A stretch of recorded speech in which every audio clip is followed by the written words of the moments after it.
鬼岛之音 Ghost Island Media.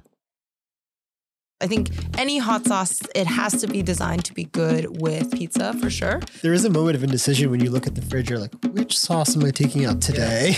Meet Jane Chen and Alex Denner, co-founders of Empress Hot Sauce. They met in New York and they're eager to bring some Taiwanese flavors to the world. In my refrigerator, I have an entire cabinet of just hot sauces. And so I'll just bring 6 at a time to the table. This is Pat Boland, economic officer at the American Institute in Taiwan. He loves New York and hot sauce, so he's super excited to talk to Jane and Alex.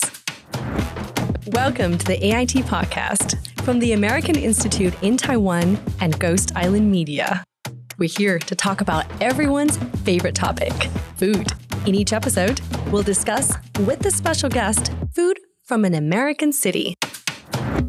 Today, we head to the Big Apple, New York City.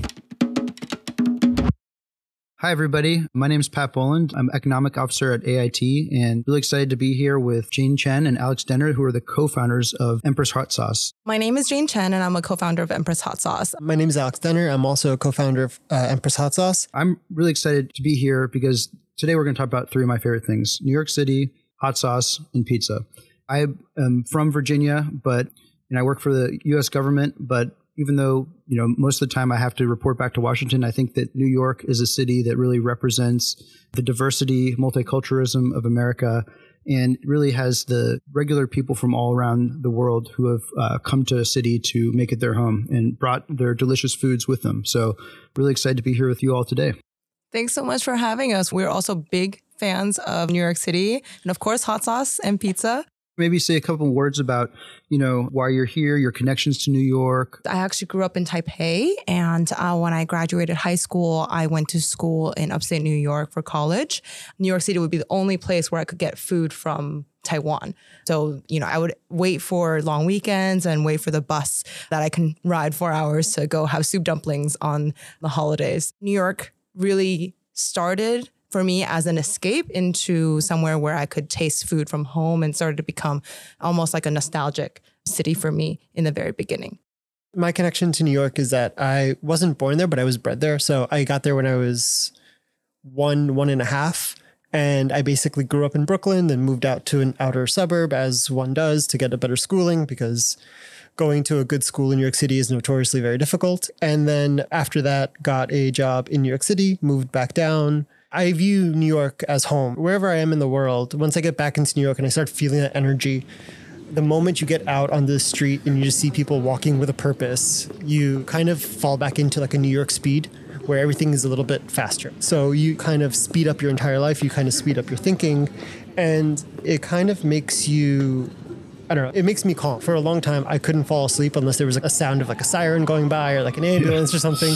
So yeah, I generally just have only love for New York. That's really cool. I think for me, I live all around the world for my work and have lived from Egypt to mainland China to Syria to Turkey and traveled all around these different regions. And New York is a city in which you can be in a place like Astoria and you're passing by in an Egyptian cafe that looks like it could be in downtown Cairo. But then later on that day, go over to Flushing and have the best Chinese or Taiwanese food that tastes just like it would back in Asia. So it's really a special place where all these different peoples and cultures are passing by each other on the street, on the subway. I think that the foods traditions they bring with each of these communities also kind of cross-pollinates and creates some really special stuff.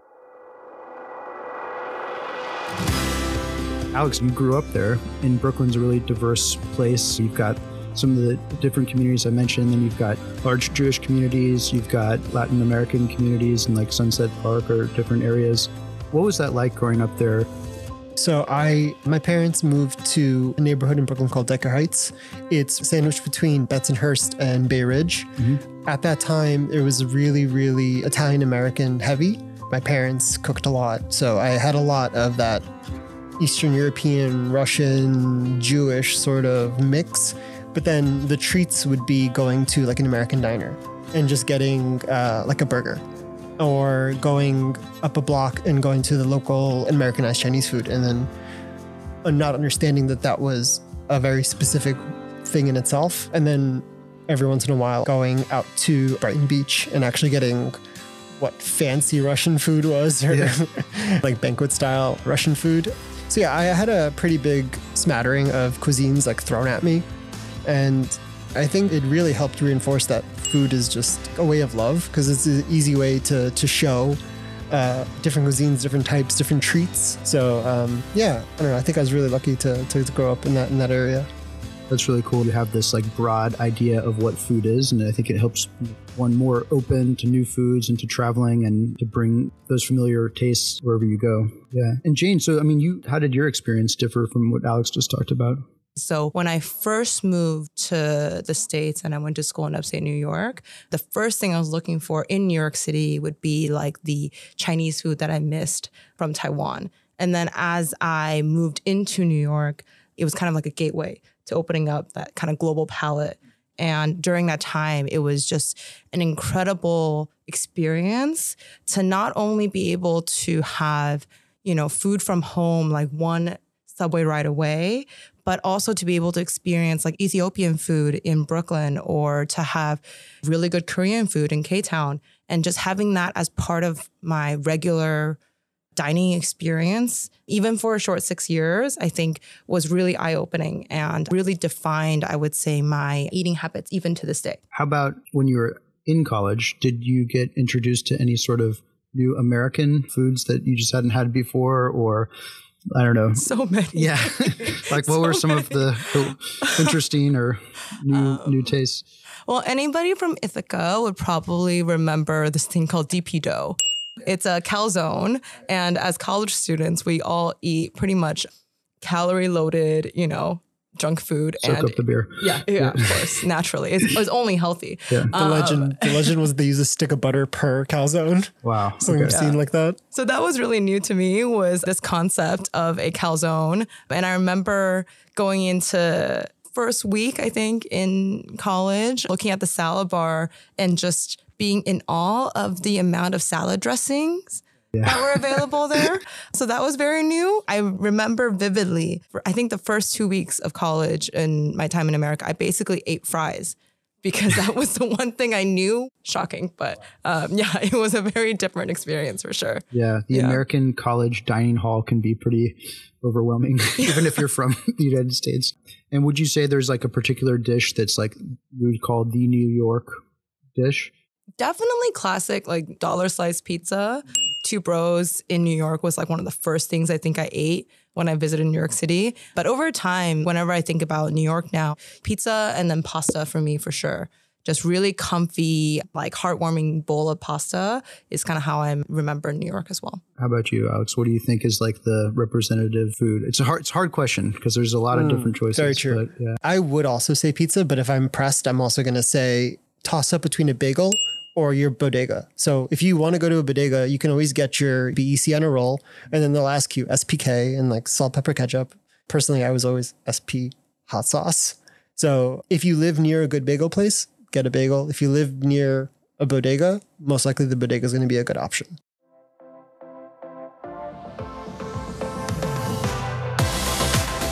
One of the reasons I really love the city of New York is, I've been to a lot of different places around the world, ranging from Yemen and Jordan to Turkey, Spain, Mexico.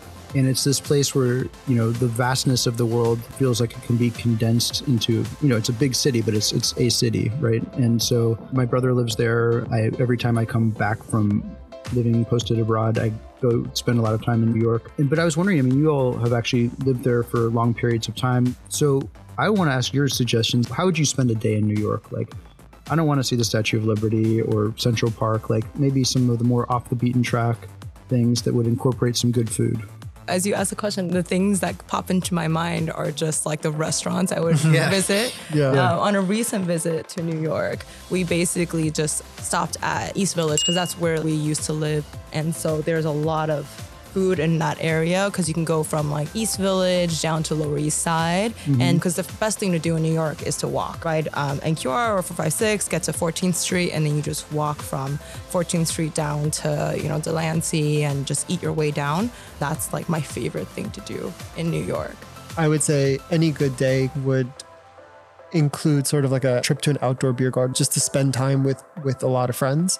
The beauty of New York is that when you live there, you have a lot more options. But when you visit, you kind of need to hit the sites. There's actually a great place in Ridgewood, Queens, that basically does that, where it gets a bunch of food trucks to come in. And then they also have music acts that come in. And then they have like a few beers on tap. So you can just go there, sit, have some food, chat, and then drink away the day, I guess.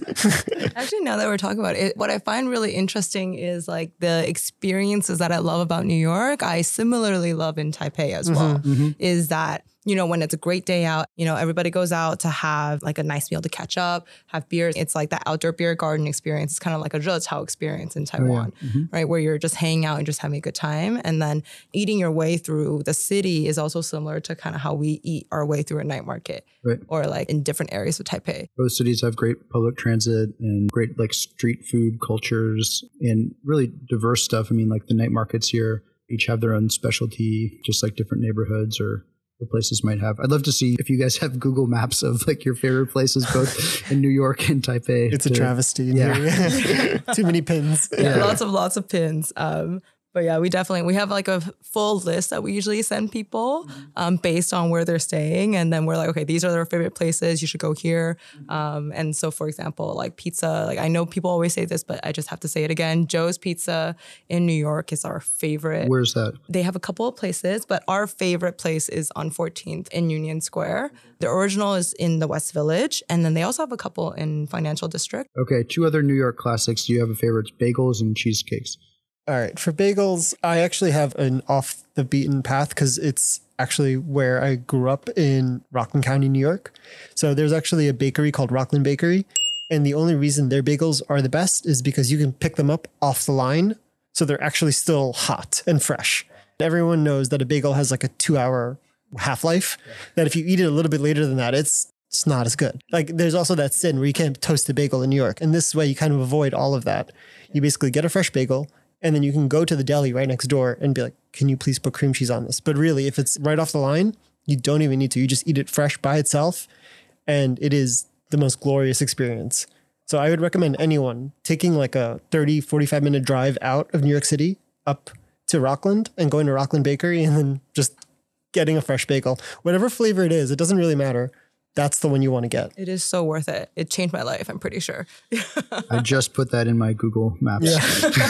Yeah. And then I think for cheesecake, Venero's is our cheesecake choice. I think it's a neighborhood thing too, because it's also in East Village. Yeah. But it's also very classic New York cheesecake where it doesn't have that graham cracker crust, but the cheesecake is super fluffy. And like, it's just really nice. Fluffier. Yeah, fluffier. Yeah. So it's very nice. Still dense. It's still a New York cheesecake. Yeah, it's not like a Junior's where it's like a slab. How do you think that trends in the food scene in New York have changed?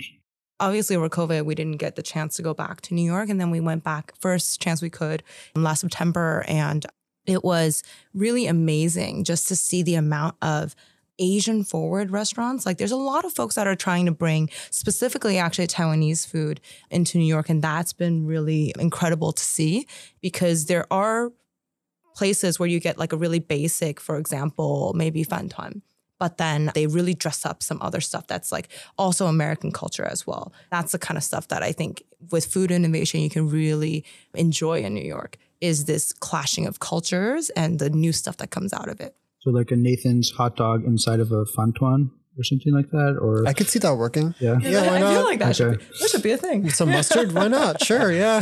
Carbs are carbs. Fantastic on that. How about you, Alex? What do you think? I kind of want to build on Jane's point because since it's already a multicultural melting pot to begin with, everyone kind of grows up eating multiple cultures. So when they get bitten by the bug to start a restaurant or start a food concept, they don't pull just from their own cuisine. That might be their truth, their bedrock.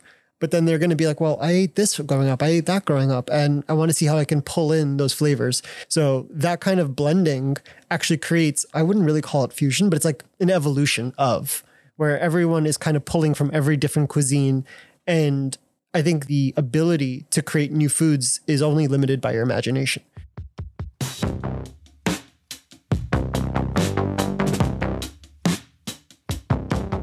All right, we've been talking a lot about New York, a lot about pizza as a representative food of New York. And it just so happens that we have some pizza here. We're going to take this opportunity because we've got the two founders of Empress Hot Sauce Company here to first try the pizza and then kind of pair it. I think any hot sauce, it has to be designed to be good with pizza for sure. So I'm excited for us to try. By the looks of it, it's really got that thin crust, the slice, so I'm very excited to try. So if you hold it, Flop there's is a key. little bit of a flop, right? So it's not too stiff. So you can tell that, you know, the texture is soft. And for pairing, I would recommend, my favorite to pair with pizza is actually the smoky hibiscus. Okay. Yeah, because it has that smoky flavor, it has a little bit of garlic in it, and it's just like a slight sweetness and just mild enough in heat that I can still enjoy the pizza and then have like a little bit of spice to it. That's my preference. What about you? It depends on how I'm feeling. If I'm feeling spicy that day, I can actually do the Macau and actually do a corner and just do a dip and a dab. Yeah, how spicy do you normally eat?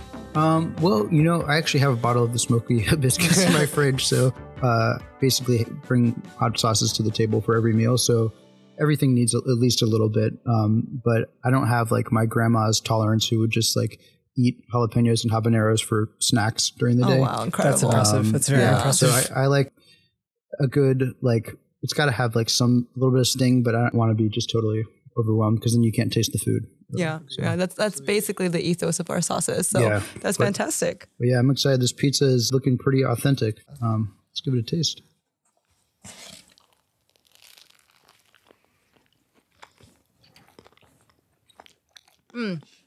I like the crust. I think for this pizza is great. From a pizza perspective, the key to a good New York pizza is like a slow, cold fermentation of the dough. So immediately in my book, that's like already a win because not a lot of places do that. And then the sauce, like New York sauce is actually a little bit sweeter than you would expect, a little bit thinner than you would expect. So doing that also kind of builds upon that sort of nostalgia of like what New York pizza is supposed to be. And then the cheese is great. So I think they hit it out of the park all three ways. Yeah. We're trying this on just like a margarita pizza. So you also, there's nothing to hide behind in terms of the ingredients, but it is nice and chewy. And I think that the hot sauce adds, you know, another level. You can feel it kind of burning a little bit on the top of the mouth, but also like the smoky flavor kind of rounds it out. So the hibiscus sauce that we use is actually a little bit more vinegar forward. So it kind of plays with that sweetness a little bit. So it kind of counteracts it a bit. So you don't really get too much vinegar or too much sweetness. It kind of mellows each other out and kind of makes it a nice, even sort of approach. When you get that smokiness and that sweetness from the longan. And I think it just creates a really nice sort of pairing with a fatty, like cheese pizza. Yeah, what's really cool is actually making hot sauce in Taiwan allows us to test all of our sauces with Asian food as well as Western food. And that's essentially how we ate in New York anyway. Right. I remember the first hot sauce we ever got, like I didn't even know what to put it on because it was just very new to me.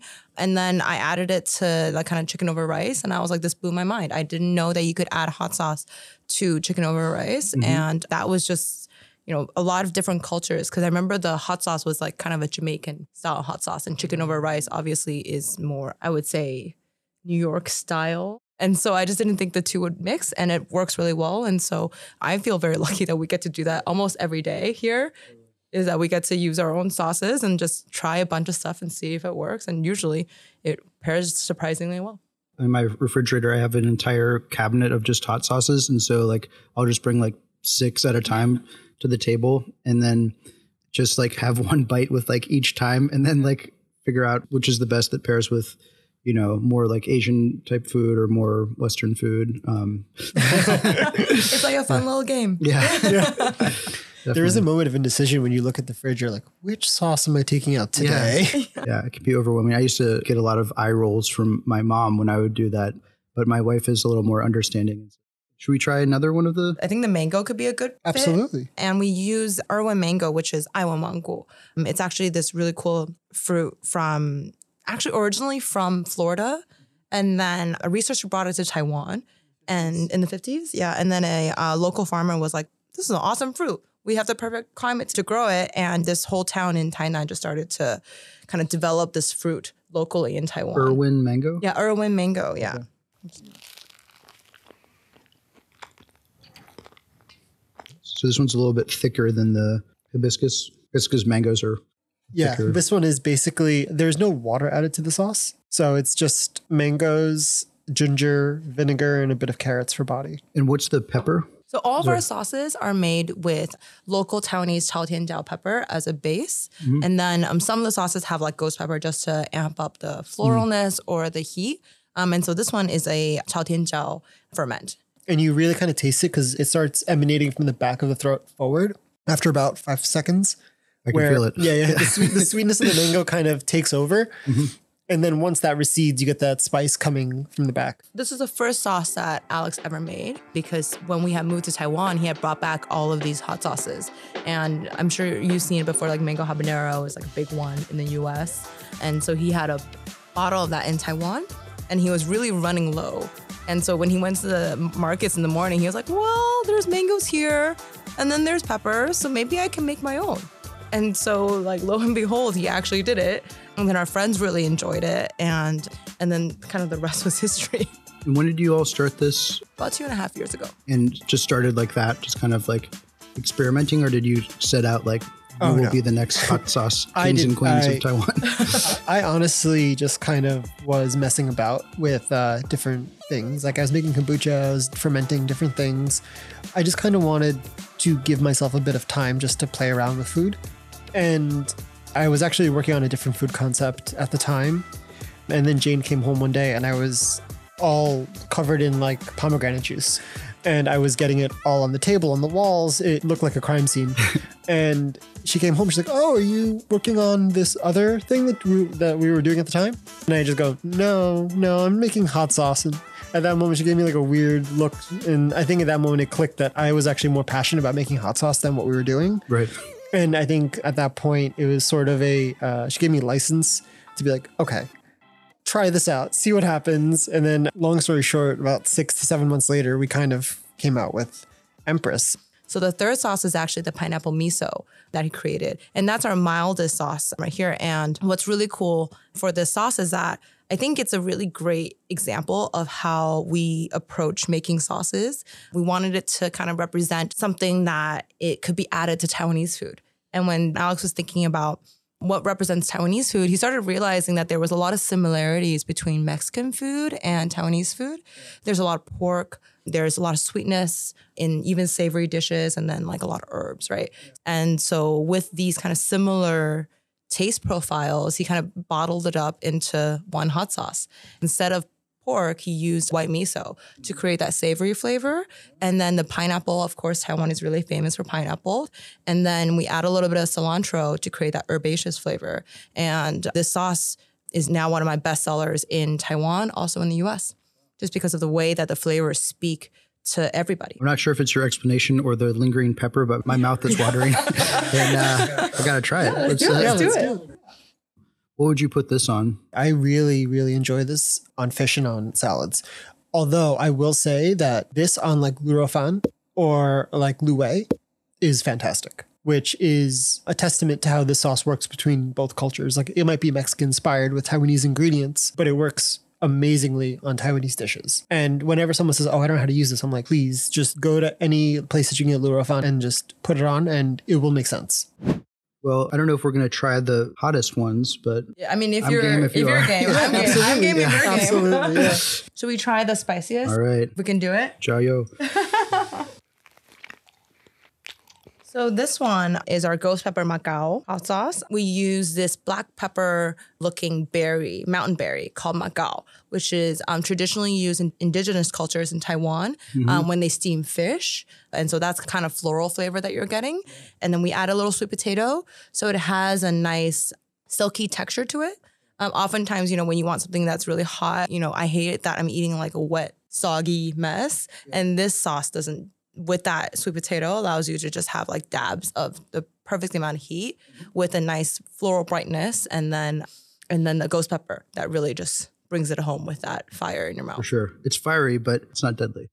I had a little bit of a stuffy nose this morning, but I don't anymore right now. So appreciate that.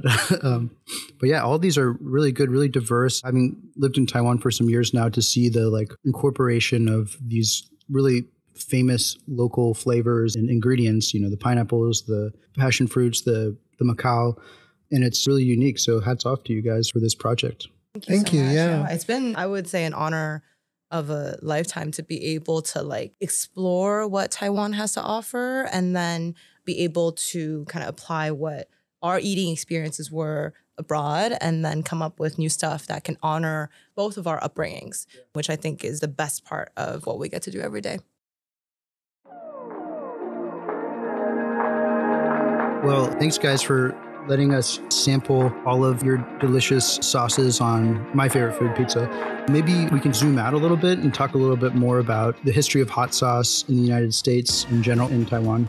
I always like to equate the growth of hot sauce in terms of how people can think about the growth of coffee. So like the different waves of coffee. So I think that the first wave of hot sauce was everyone in their regional cuisine having hot sauce, right? Whether that be like Louisiana style or like Mexican hot sauce, that kind of stuff. The second wave would be the mass market kind of approach. So that's when you have Tabasco coming and like becoming a brand leader, like El Yucateco from like Mexico, kind of defining what that local flavor is. And then the third wave would be like craft, but it would just be craft based on the amount of Scovilles they could push. And a Scoville is? Scoville is like the measurement of spice. So is that scientific? It is, yeah. Okay. Yeah. Ghost peppers are roughly 1 million. Jalapenos are like 2,500. Good base numbers. And it just measures how spicy an item is based on the amount of capsaicin it holds, because capsaicin is the oil inside of a pepper that determines how spicy it is. So that third wave of craft was basically just fully focused on pumping as many Scovilles into a bottle of hot sauce as possible.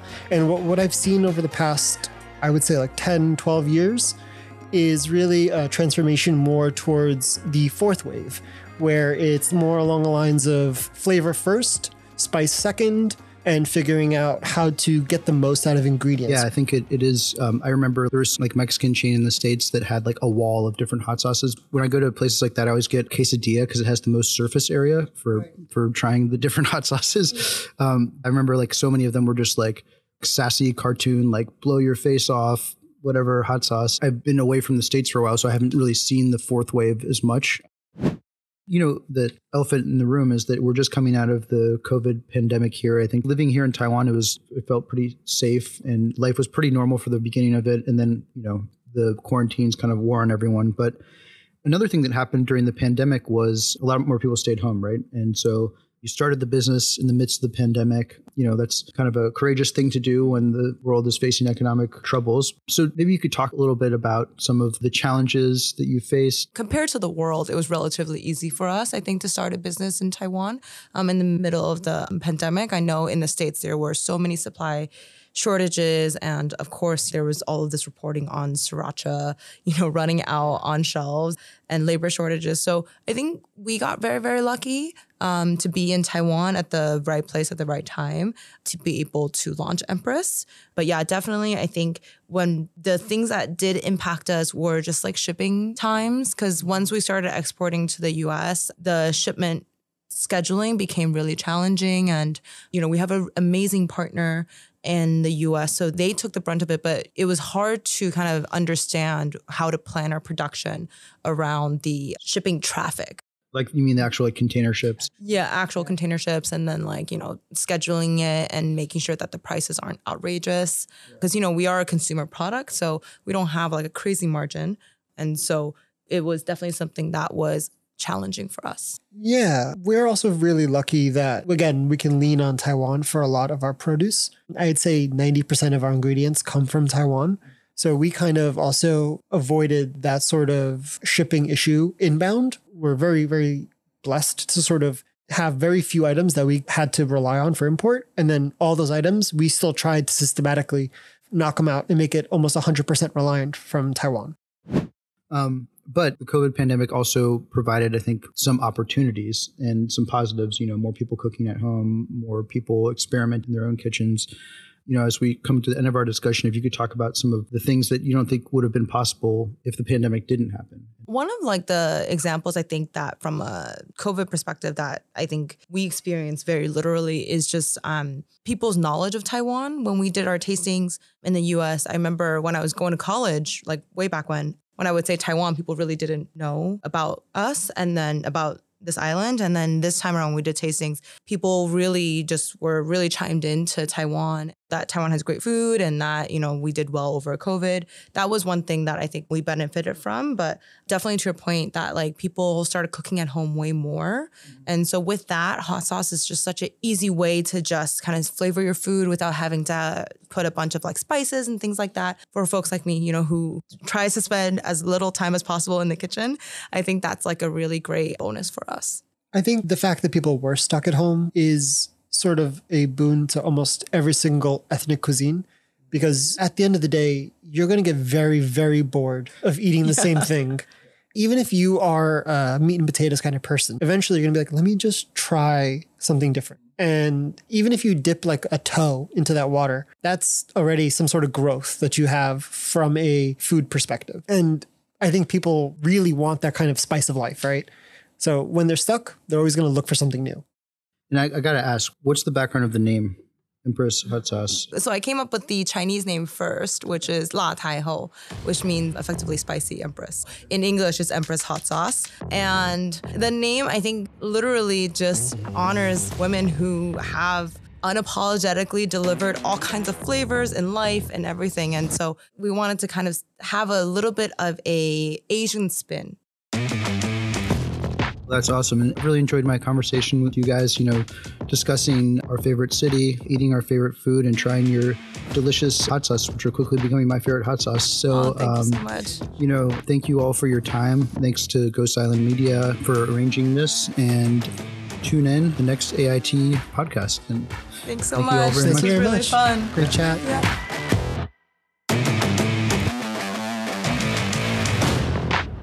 You've been listening to the AIT podcast, co-produced by the American Institute in Taiwan, Ghost Island Media, and American Spaces. Please share and subscribe and give us a follow on all our social media accounts. This episode is produced by me, Emily Waiwu. Teresa Yen is our production coordinator and editor.